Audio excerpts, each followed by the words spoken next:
L'agence bruxelloise pour l'entreprise est née il y a 5 ans suite à la fusion de la Technopole et d'Ecobru. Ce guichet généraliste d'informations concernant le monde des entreprises installé sur le site de Tour et Taxi voit d'ailleurs de plus en plus d'entreprises sonner à sa porte. Jean-Michel Herbin. Depuis 2003, l'agence bruxelloise pour l'entreprise conseille et guide les candidats entrepreneurs ainsi que les investisseurs désireux de s'installer à Bruxelles. À sa tête, Bruno Wattenberg.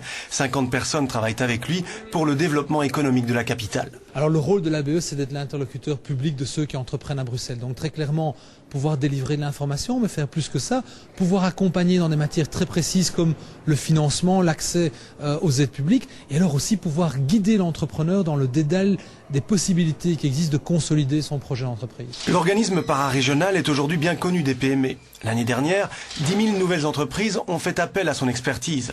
Un quart des nouvelles PME bruxelloises ont été aidées par l'ABE, des clients qui peuvent compter sur une structure pour leur fournir des informations légales, un suivi juridique ou encore pour les aider à obtenir le prêt qui jusque-là leur était refusé. C'est aussi l'ensemble des entrepreneurs bruxellois qui ont des défis qui s'appellent l'innovation, l'investissement, l'exportation et qui cherchent à pouvoir ponctuellement au cours de leur cycle de vie trouver des valeurs ajoutées publiques, associatives, privées qui vont leur donner plus de chances de réussite. Là, on est vraiment des champions dans cette guidance, dans cet accompagnement. Le phénomène de délocalisation touche également les PME. Tout comme les grandes entreprises, elles sont séduites par la périphérie bruxelloise où la pression immobilière est moins importante.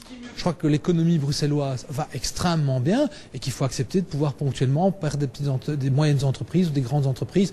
Par exemple, dans les volets administratifs, on sait qu'on en perd vers la périphérie. Mais ce qu'on attire à Bruxelles comme entreprise, ce qu'on crée comme entreprise, compense socio-économiquement largement ces pertes-là. La BE se définit comme le portail de l'entreprise et des secteurs de niche à Bruxelles. Elle est aujourd'hui effectivement présente dans de nombreux domaines, la santé, la biotechnologie, l'environnement, l'agroalimentaire et les technologies de l'information et de la communication.